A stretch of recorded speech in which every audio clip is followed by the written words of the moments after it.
Infidelidade, o terremoto que abala a alma. Quero começar falando sobre uma das coisas mais valiosas e ao mesmo tempo mais frágeis que existe: a confiança. Sim, a confiança. A confiança é como um vaso de cristal. Leva tempo para ser moldado, é lindo de se ver e a gente coloca num lugar mais seguro da casa. Mas basta um segundo de descuido, uma queda, para que se estilhasse em 1000 pedaços. E mesmo que você tente colar, ele nunca mais será o mesmo. As cicatrizes, as rachaduras, sempre estarão lá para lembrar da queda.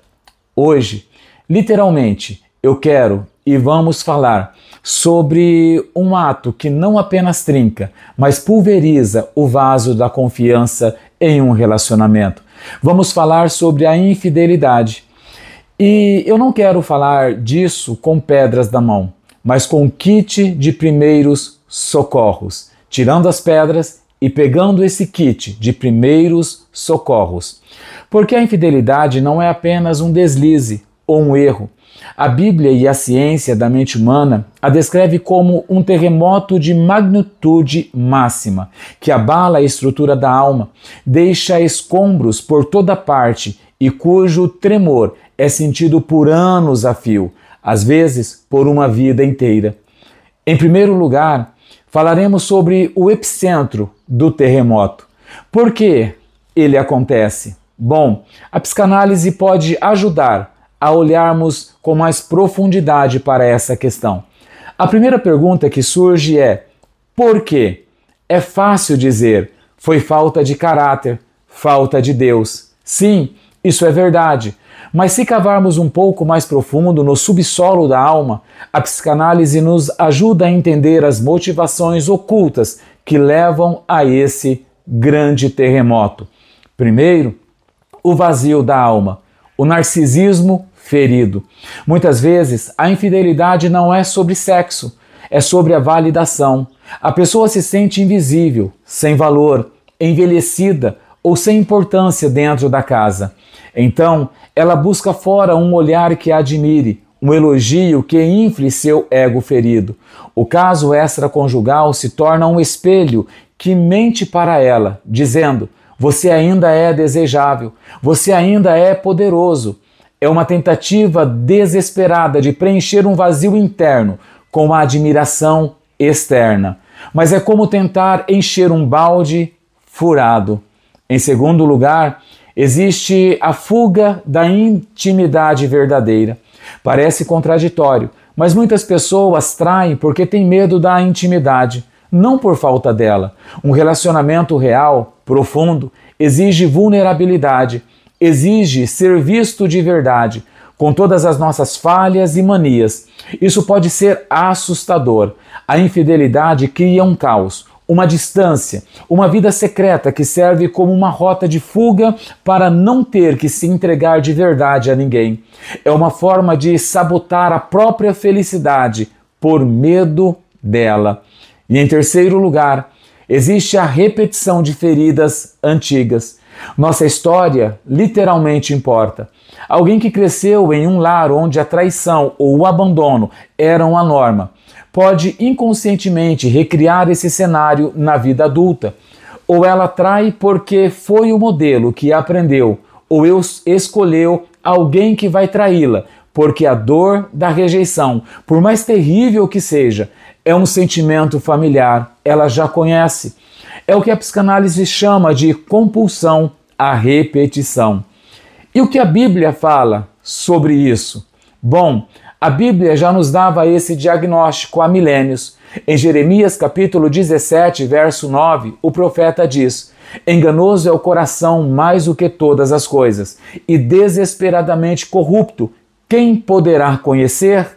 O epicentro do terremoto está aqui dentro, neste coração que muitas vezes nem nós mesmos entendemos completamente.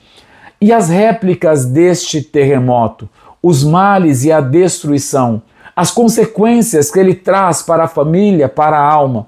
Quando o terremoto da infidelidade acontece, ninguém sai ileso. Os tremores secundários, As réplicas são devastadores.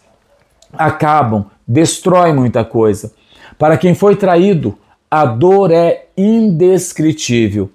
Existe a morte da realidade. A primeira coisa que morre é a confiança no outro, mas a segunda, e talvez pior ainda, é a confiança em si mesmo. A pessoa pensa: como eu não vi isso? Como pude ser tão ingênuo? O chão literalmente desaparece. Por outro lado, existe o roubo do passado. A traição contamina todas as memórias. Aquele aniversário feliz, aquela viagem inesquecível, tudo é manchado pela dúvida. Será que ele, será que ela já estava me traindo naquela época? O passado, que era um lugar de segurança, vira uma cena de crime.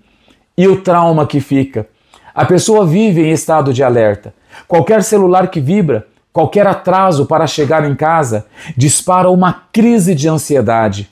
É um trauma real, com sintomas de estresse pós-traumático. E para quem traiu? Ao contrário do que se pensa, também há destruição. A perda do respeito próprio. A pessoa vive uma vida dupla, se fragmenta por dentro. Ela se olha no espelho e não reconhece mais quem se tornou. A culpa e a vergonha como um ácido que corrói a alma. A Bíblia, a palavra de Deus, é brutalmente honesta sobre isso. E em Provérbios, capítulo 6, verso de número 32, olha o que diz: mas o que comete adultério não tem juízo. Todo aquele que assim procede, assim mesmo se destrói. A traição é um ato de autodestruição. E em terceiro lugar, vamos reconstruir sobre as ruínas. A esperança após o caos. E agora, é possível reconstruir algo sobre esses escombros? A Bíblia não oferece uma fórmula mágica, mas aponta um caminho de reconstrução, um caminho difícil e doloroso. Pois, em primeiro lugar, a verdade é radical. Tirar os escombros. Não existe cura no escuro. A primeira etapa é a confissão total. A verdade sem filtros. É preciso trazer tudo para a luz, por mais que doa. Como Jesus disse, a verdade vos libertará. João 8,32. Libertará da mentira, mesmo que aprisione na dor por um tempo. E em segundo lugar, precisa de um arrependimento genuíno. Precisamos analisar a estrutura e dizer: desculpa, somente isso é fácil. Precisamos ter um arrependimento bíblico, uma metanoia, uma mudança de atitude. Precisamos sentir a dor que causamos nos outros e em nós. É uma mudança completa de mente e de direção. É assumir 100% da responsabilidade sem culpar o cônjuge. É criar um plano secreto para se tornar uma pessoa segura e confiável novamente. Em terceiro lugar, o perdão como escolha. Decidir reconstruir. Para quem foi traído, perdoar parece impossível. E perdão não é amnésia. Não é fingir que nada aconteceu. Perdoar é uma decisão que muitas vezes, dentro da nossa vida diária, ela divide, ela acaba com a gente, mas precisamos nos reerguer para que possamos sair dessa prisão de ressentimento, para que possamos perdoar de verdade, como Cristo nos perdoou, como diz em Efésios 4,32. O grande vazio da alma, ele pode ser preenchido. A mensagem de hoje é um alerta e um abraço. O alerta é para a prevenção. A melhor forma de lidar com a infidelidade é fugir dela. Invista no seu casamento agora. Cuide do seu jardim para não ter vontade de pular a cerca para admirar a grama do vizinho. A Bíblia nos aconselha em Provérbios capítulo 5, verso 15. Beba das águas da sua própria cisterna, das águas que brotam do seu próprio poço. Mate sua sede em casa. O abraço é para os feridos. Se você está no meio destes escombros, saiba que a sua dor é real e legítima.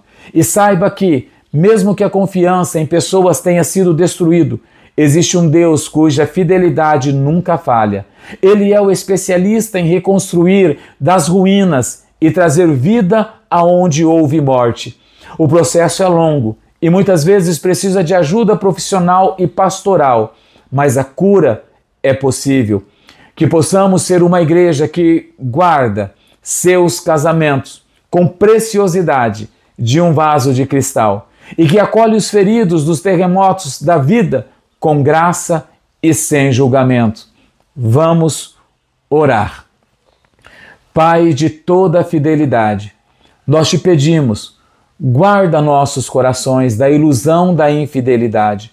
Ajuda-nos a construir nossos relacionamentos com amor e verdade, para que aqueles que estão feridos pela traição, pedimos o teu bálsamo de cura.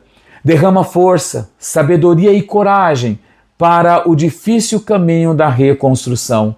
Que a tua fidelidade seja a rocha firme debaixo dos nossos pés.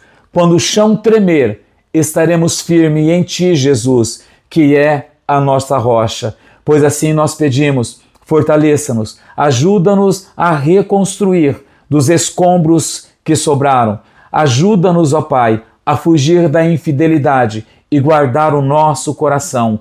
Em nome de Jesus. Amém e amém. Que Deus abençoe a todos. Lembre-se, seja feliz, fique com Deus, viva bem.